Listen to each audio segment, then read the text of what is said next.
Depuis sa création en 2008, Discope est devenue une plateforme importante pour les cinéastes africains. Plus de 3500 délégués participent à l'édition de cette année.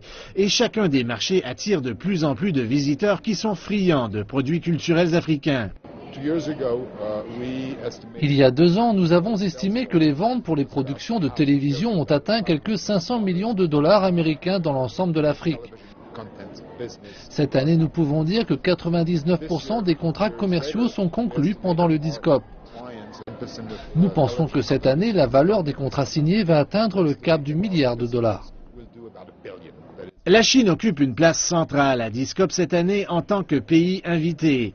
La Chine a déjà une présence forte en Afrique, mais a montré son engagement pour renforcer les relations en signant plusieurs ententes avec des cinéastes, des fournisseurs de contenu et des diffuseurs de partout sur le continent. Le pays a aussi annoncé 6 accords bilatéraux avec l'industrie cinématographique sud-africaine. L'événement d'aujourd'hui avec les médias chinois et africains va faire la promotion des relations entre la Chine et l'Afrique et va stimuler les échanges et les communications entre les deux pays. Cet investissement international aide l'Afrique du Sud à faire grandir son industrie cinématographique. Les secteurs du cinéma et de la télévision contribuent près de 300 millions de dollars au produit intérieur brut et emploient environ 35 000 personnes. L'Afrique du Sud s'est construite une forte réputation en produisant des films de grande qualité qui ont souvent reçu des prix.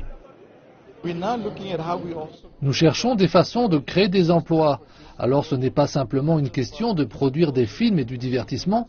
Et nous ne voulons pas seulement créer des emplois, nous voulons aussi positionner le pays sur l'échiquier mondial. Le gouvernement sud-africain investit des millions de dollars dans l'industrie cinématographique locale. Cette politique favorise l'émergence de cinéastes noirs qui développent leurs produits pour l'exportation. Cela offre aussi des incitatifs à la communauté internationale pour utiliser le pays comme site de tournage et pour la post-production, et cela porte ses fruits. Et ce marché est devenu la clé pour conclure des